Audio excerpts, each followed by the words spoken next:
வாழ்க்கை எப்போ சுவாரஸ்யமாகும் தெரியுமா? நமக்கு பிடிச்ச விஷயங்களை நம்ம அனுபவிக்கும் போது, ரைட்? ஸோ அந்த அனுபவிக்கிற லிஸ்ட்டுன்னு பார்த்தீங்கன்னா, சரக்கடிக்கலாம், ஃப்ரெண்ட்ஸோட வெளியே போகலாம், ஃபேமிலியோட டைம் ஸ்பெண்ட் பண்ணலாம், ஒரு நல்ல சினிமா பார்க்கலாம், ரைட்? எனக்கு ஒரு நல்ல சினிமா பார்த்தா அந்த நாள் இனிய நாள்னு சொல்கிற மாதிரி அந்த நாளே ரொம்ப ஹாப்பியாக இருக்கும்.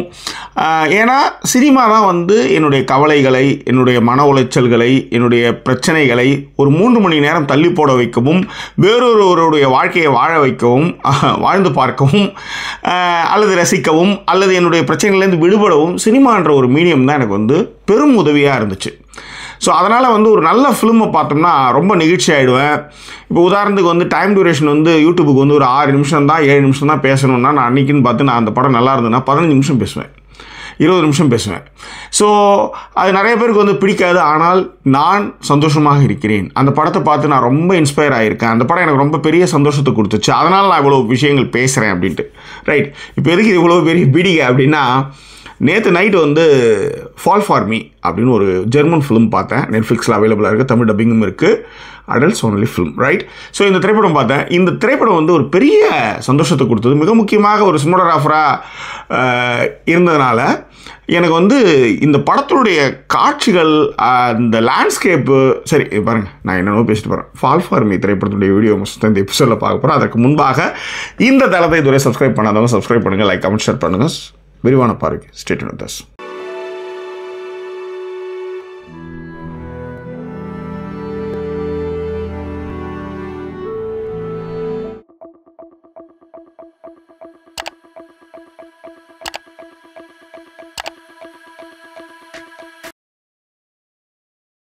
ஃபால் ஃபார் மீ ஆகஸ்ட் 2025 நெட்ஃப்ளிக்ஸில் வெளியான ஜெர்மன் திரைப்படம்.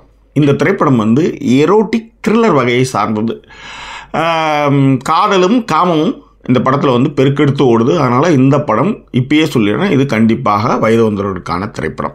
வயது வந்தவர்கள் என்னென்னா, நம்மக்கிட்ட நிறைய போலித்தனங்கள் இருக்கும், ரைட்? காதல் பிடிக்கணுமா, ஆனால் காமம் பிடிக்காதுன்னுவோம்.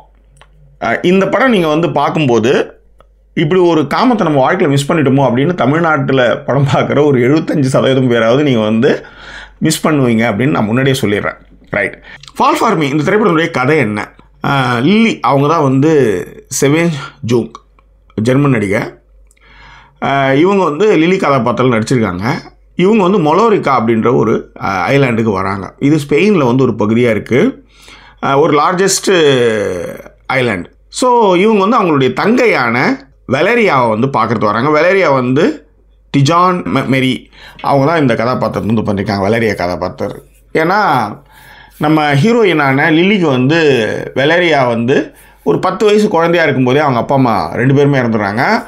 இந்த பொண்ணு தான் நாயகி தான் தான் தங்கையை வளர்க்குறான்.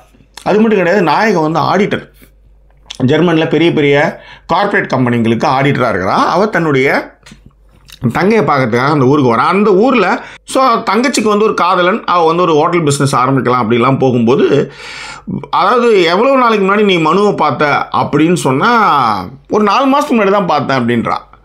அதுவே புரித்தட்டுது. அடுத்தது பார்த்தா சீக்கிரமாக நாங்கள் கல்யாணம் பண்ணிக்க போகிறோம், என்கேஜ்மெண்ட் கூட ஆகிடுச்சின்னு காமிக்கிறான். அதாவது அக்கா கிட்ட நான் உன்னை வளர்த்தேன், அம்மான்னு மட்டும்தான் நீ என்னை சொன்னலை, அப்படி இருந்தும் நீ என்கிட்ட சொல்லாமல் ஒரு நிச்சயதார்த்தத்தை பண்ணியிருக்கியே அப்படின்னா அவருக்கு லைட்டாக ஜெர்க் ஆகுது ஃபஸ்ட்டு. ஸோ இதன் பிறகு என்ன பண்ணுறாவ, ஒரு பெரிய குழப்பம் இருக்குது. ஏன்னா தங்கச்சி ஒரு தப்பான ஆள்கிட்ட மாட்டிக்க கூடாதுன்றதுல ரொம்ப தெளிவாகவே இருக்கிறா. இது ஒன்று. இதே நேரத்தில் ஒரு பார்ட்டிக்கு போகிறாங்க. அந்த பார்ட்டியில் பார் அட்டெண்டராக, பார் மேனேஜராக ஒருத்தன் இருக்கான். அவன் தான் ஹீரோ. அவன் தான் டாம். அவன் பேர் தியோ டெர்ப்ஸ். அவர் தான் டாம் கேரக்டர் பண்ணியிருக்காரு. ஒரு மேன்லியான லுக்கு. பார் அட்டெண்டருக்கும் நாயகிக்கும் சும்மா ஒரு கான்வர்சேஷன், சரக்கு வாங்குறப்ப கான்வர்சேஷன் நடக்குது. அவனை நாயகிக்கு பிடிச்சி போகுது, நாயகனுக்கும் நாயகியை பிடிச்சி போகுது, ரைட்? இதில் என்ன ஒரு சிக்கல் என்னென்னா, நாயகியும் தங்கச்சியும் இருக்காங்க இல்லையா, இவங்களுக்கு அப்பா அம்மா கடற்கரை ஓரமாக, அதாவது அந்த ஐலாண்டில் கடற்கரை ஓரமாக ஒரு நிலத்தை வச்சுருக்காங்க. அந்த நிலம் பெரிய அமௌண்ட்டில் விலை போகக்கூடிய ஒரு மிகப்பெரிய சொத்து அவங்ககிட்ட இருக்குது. ஆனால் அந்த இடத்த வாங்குறது ஒரு குரூப் ட்ரை பண்ணிகிட்ருக்கு. இந்த பக்கம் பார்த்தீங்கன்னா, நாயகிக்கு தங்கச்சியுடைய காதலன் மேலேயோ அவங்க காதல் மேலேயோ தான் தங்கை வந்து ஏமாற்றப்படுறத வந்து நாயகி உணர்றான். இதன் பிறகு அவள் மிகப்பெரிய எதிர்பாராத சந்திப்புகளை வந்து அந்த நிலத்தில் சந்திக்கிறா. அதுலேருந்து நாயகி மீண்டாளா இல்லையா அப்படின்றத திரைப்படத்துடைய கதை. இந்த படத்தை வந்து தாங்கி நிறுத்துறது வந்து ஆர்டிஸ்ட் தான். மொத்தமே நான் சொன்ன 4 ஆர்டிஸ்ட், டாம், லில்லி, வெலேரியா, மனு, இந்த 4 பேர் தான் வந்து இந்த படத்தை வந்து தாங்கி நிறுத்துகிறாங்க. அதாவது நாயகியுடைய தங்கை வந்து காதலன் என்ன சொன்னாலும் கண்மூடித்தனமாக நம்புகிறான், அவன் ஏமாத்துக்காரனாக இருக்கிறான் அப்படின்றது மனசில் படுது. அதை எப்படி சொல்கிறதுன்னு புரிய வரல. காதல் போதையில் வந்து தங்கை இருக்கிறான், அவளை மீட்க முடியாமல் தவிக்கிற இடங்கள்லாம் வந்து நாயகி லில்லி ஸ்வென்ஜா ஜாங் அவ்வளோ அற்புதமான எக்ஸ்ப்ரெஷன்ஸு. இந்த படம் வந்து அதான் சொல்கிறேனே, ரொம்ப நாள் கழித்து ஒரு எல்லாம் கலந்த கலவையாக ஒரு படம் பார்ப்போம்ல, அப்படி தான். அதுக்கு வந்து நாயகியுடைய நடிப்பு மிக முக்கிய காரணம். அதே மாதிரி எரோட்டிக் சீன்ஸ்லாம் சான்ஸே கிடையாது. நீங்கள் என்ன தான் காசு கொடுத்து என்ன தான் நீங்கள் வந்து நடிங்கன்னு சொன்னாலும் கூட அந்த வெறித்தனமும் அந்த லவ்வும் அந்த லஸ்ட்டும் அந்த வந்து ஸ்க்ரீனில் வந்து எடுத்துகிட்டு வரணும்ல, அது எல்லாராலையும் முடியாதுன்னு வச்சுக்கோங்களேன். நீங்கள் ஒன்றும் இல்லை, சும்மா ஒரு 2 ஸ்டெப்பு டான்ஸ் ஆடி பாருங்களேன். ஒரு 4 பக்கம் வசனத்தை ஒரு 2 வரி 5 வரி ஒரு எக்ஸ்ப்ரெஷனோட பேசி பாருங்களேன். ஏன்னா எளிமையாக நீங்கள் படத்தை வந்து நீங்கள் வந்து சொல்லிடலாம். ஆனால் இது எல்லாமே ரொம்ப கஷ்டம். அதுவும் கேமரா க்ரூலாம் இருக்கும் பொழுது இந்த மாதிரியான ஒரு லஸ்ட் சீன்லாம் நடிக்கிறதுலாம் வந்து சான்ஸே கிடையாது, ரைட்? ஸோ அதை வந்து மைண்ட் அளவில் வந்து அந்த கதாபாத்திரங்களாக மெத்தட் ஆக்டிங் லெவலில் அவங்க மாறினா மட்டும்தான் அதை பண்ண முடியும். இன்னொன்று, இந்த ஸ்வென்ஜா ஜங் அந்த ஹீரோயின் இருக்காங்களே, இந்த பொண்ணை ரொம்ப பிடிச்சி போச்சு. பெரிய நம்ம ஊருக்குலாம் வந்து கொஞ்சம் கொழுக்கு முழுக்குன்னு இருக்க மாதிரி இருக்கும், திகிலான தேகம் தான். ஏன் இந்த பொண்ணை எனக்கு ரொம்ப பிடிச்சி போச்சு அப்படின்னா, இந்த பொண்ணுடைய சாயல் எங்கேயோ பார்த்த மாதிரி இருக்கேன்னு. ஏன்னா படம் ஆரம்பித்து சிரிப்பு, அந்த கண் வந்து பூனைக்கண் மாதிரியான ஐரோப்பியன் ஸ்டைலு. ஆனால் அந்த சிரிப்பு, அந்த முகபாவம் எங்கேயோ ஒரு பிசுறு, ஏதோ ஒரு இடத்துல பிசுறு தட்டுது. யார் மைண்டு படம் ஓடிட்டு இருக்கும்போதே ஓடிட்டுருக்கு. கயடு லோவர் அந்த டிராகன் படத்தோட ஹீரோயினுடைய முகசாயல் இந்த பொண்ணுக்கு இருக்குது. எல்லாத்தை விட ரொம்ப ஸ்மார்ட்டாக இருக்கிற பொண்ணு வந்து லவ்ன்ற ஒரு இடத்துல வந்து மூழ்கிற இடம் ஒன்று இருக்குல்ல, அந்த ஸ்லிப் ஆகிற இடம்னு ஒன்று இருக்குல்ல, அது ரொம்ப நல்லா இருந்தது அதில். இது ஒன்று. ரெண்டாவது, டாம்னு படத்தோட ஹீரோ தியோ டேபஸ், இவரும் வந்து ஜெர்மன் ஆக்டர்ஸ் தான். இதில் ஒரே ஒரு ஆள் மட்டும்தான், மனு மட்டும்தான் வந்து விக்டர், அவர் மட்டும்தான் வந்து ஃப்ரெஞ்ச் ஆக்டர்ஸ். மற்ற எல்லாருமே வந்து ஜெர்மன் ஆக்டர்ஸ் தான், ரைட்?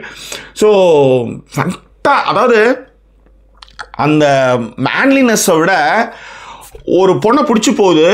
இப்போ ஒன்றும் இல்லை, ஒரு ஆணுடைய அதிகபட்ச ஆசை என்ன அப்படின்றத வந்து அதில், ஏன்னா இதுதான் பயாலஜிக்கல், ரைட்? அவன் சொல்லுவான், நீ எப்போ தான் இந்த கோட்டை கழட்டுவ அப்படின்ட்டு. ஏன்னா பாரில் வந்து அவள் வந்து ஓவர் கோட் போட்டு வந்திருப்பாள். எப்போ தான் நீ இந்த கோட்டை கழட்டுவ அப்படின்ற இடமா இருக்கட்டும், அந்த பாரில் ஒரு பழகின கொஞ்ச நேரத்துலேயே வந்து அந்த காதலை விழற இடங்களாக இருக்கட்டும், எல்லாத்த விட வந்து நாயகி வந்து பெட்ரூமில் போய் உக்காருவா.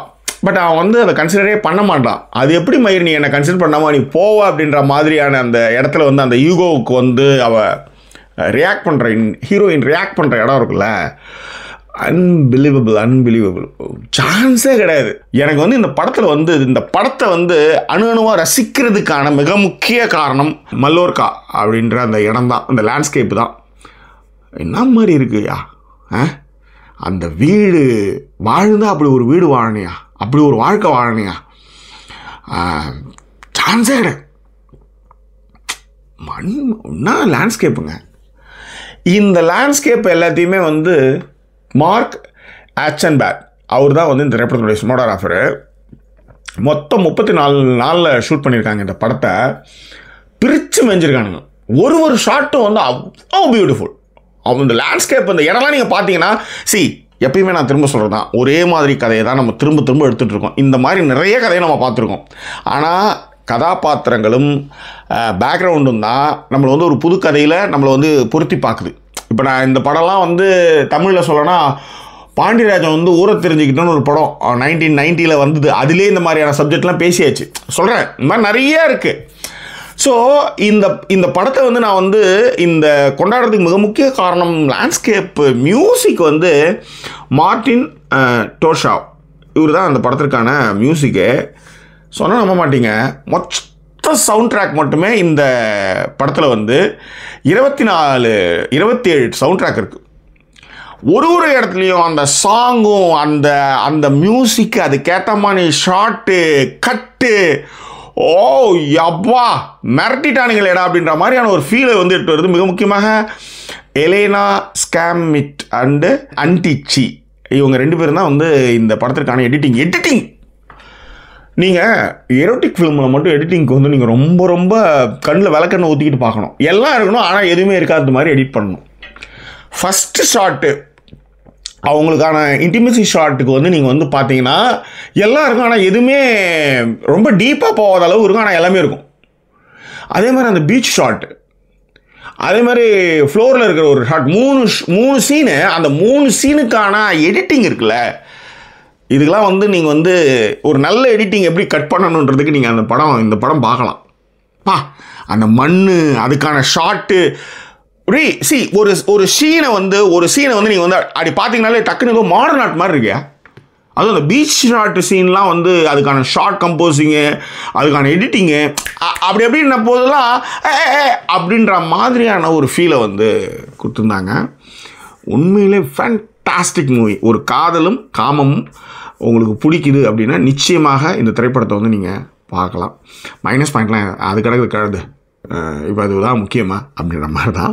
தமிழ் டப்பிங் வந்து பண்ண படக்குழுவினருக்கு வந்து நன்றி. ஏன்னா ரொம்ப அற்புதமான டப்பிங், தமிழ் டப்பிங் ஃபண்டாஸ்டிக்காக பண்ணியிருந்தாங்க. ஏற்கனவே வந்து இந்த திரைப்படத்தினுடைய ரைட்டர் வந்து இந்த படத்துக்காக எழுதினவர் வந்து ஸ்டெஃபேனி வந்து ஏற்கனவே நெட்ஃப்ளிக்ஸுக்கு நிறைய படங்கள் எழுதி கொடுத்துருக்குறார். அதனால தான் இந்த ப்ராஜெக்ட் அவங்ககிட்ட கொடுத்துருக்குறாங்க. ரொம்ப நல்லா பண்ணியிருந்தாங்க. What is the conclusions and rating வந்து marvellous, excellent editing, musics, erotic எல்லாமே வந்து கலந்தா மாதிரி. ஆர்டிஸ்ட் பர்ஃபார்மன்ஸ் முக்கியமாக கடனவேன்னு இருக்கும் சிலதெல்லாம், அந்த மாதிரிலாம் இல்லாமல் ஒரு வெறித்தனமான ஒரு அந்த லவ் பாண்டை வந்து அது லஸ்ட் மூலமாக அதை அழகாக கடத்துகிற விதமாக இருக்கட்டும். கிளைமேக்ஸ் வந்து நான் வந்து 2 மூன் ஜங்ஷன் தான் நிறைய பார்த்துருக்கேன். ஸோ அதெல்லாம் நம்மளுக்கு ஏற்கனவே தெரிஞ்சாலும் கூட ரொம்ப ஹாப்பியான ஒரு ஹாப்பியான ஒரு ஃபில்மை பார்த்த ஒரு இது இருந்து, எஸ்பெஷலி சினிமோகிராஃபி, மியூசிக்கு எல்லாமே. இது வந்து இந்த படம் நீங்கள் பார்க்கும்போது தமிழ்நாட்டில் பார்க்குற ரசிகராக இருந்தாங்கன்னா இப்படி ஒரு வாழ்க்கையை நம்ம மிஸ் பண்ணிட்டோமே. முக்கியமாக லஸ்ட் சீன்லாம் பார்க்கும்போது ஆனால் இப்படி ஒரு விஷயம் நம்மளுக்கு இல்லாமல் போச்ச வாழ்க்கை அப்படின்னு நீங்கள் வந்து ஏங்குற அளவுக்கான ஷார்ட்ஸ் இந்த படத்தில் நிறையவே இருக்குது. தனியாக பாருங்கள், கொண்டாடி மகிழுங்கள். ஷெரி ஹார்மன் இவங்க தான் இந்த படத்தினுடைய டைரக்டரு. இப்போ அவங்க வயசு என்ன ஆகுது தெரியுமா? இந்த படம் எடுத்த டைரக்டருக்கு 65 வயசு ஆகுது. இந்த அம்மா வந்து ஜெர்மன் டைரக்டரு, அமெரிக்கா அதான் ஜெர்மனில் இருக்கிற டைரக்டரு. உண்மையிலே அதாவது இந்த கேர்ள்ஸ் திங் அப்படின்னும்ல, சமீபத்தில் கூட பேட் கேர்ளுக்கு வந்து வெற்றிமாறன் வந்து படத்தோட டைரக்டர் வந்து என்ன அந்த பாயிண்ட், ஏன்னா ஆணுடைய பாயிண்ட் ஆஃப் வியூவில் நீங்கள் பேசும்பொழுது உங்களுக்கு மைண்டில் என்ன சொல்லியிருக்காங்க என்னெல்லாம் வந்திருக்கோ அதை தான் நீங்கள் பேசுவீங்க. ஆனால் ஒரு 10 வருஷத்துக்கு ஒரு வாட்டி வந்து ஒரு பெண்ணுடைய லஸ்ட் ஃபீலிங்கோ லவ் ஃபீலிங்கோ அது மாறும். அந்த எதிர்பார்ப்புகள் வந்து கொஞ்சம் கொஞ்சமாக மாறும். அந்த மாறுறது வந்து இப்போ உதாரணத்துக்கு வந்து அந்த பேட் கேர்ள் படத்துடைய டைரக்டர் வந்து டிஸ்கஷனில் வந்து சொல்லாமல் படத்தில் வந்து பாய்ஸோட அந்த வெயின்னா எனக்கு ரொம்ப பிடிக்கும். இது வந்து அந்த பொண்ணுக்கு என்ன தோணுதோ அதை தான் சொல்லியிருக்கேன். அந்த டைரக்டர் பொண்ணுக்கு வந்து என்ன தோணுதோ அதான் சொல்லியிருக்கேன். அந்த மாதிரி ஷெரியோடைய 65 வயசில் இப்படி ஒரு படம்லாம் சான்ஸே கிடையாது. அன்பிலீவபிள்.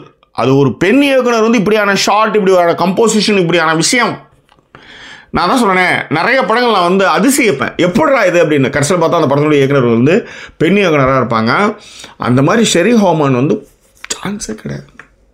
லவ் யூமா பா, அன்பிலீவபிள். இதெல்லாம் தமிழ்நாட்டில் இப்படி ஒரு பெண் டைரக்டர் எடுத்தாங்கன்னா என்ன ஆவாங்க, இந்த சங்கி பயல்கிட்ட மாற்றிட்டு அவங்க என்னெல்லாம் பாடுபடுவாங்க அப்படின்னு நினைக்கும் போதே கையெல்லாம் நடுங்குது. எனிவே, மனசில் பட்டதை மனசில் தோணுனதை அப்படியே வாழறது தான் ஒரு வாழ்க்கை. அது வரோம்.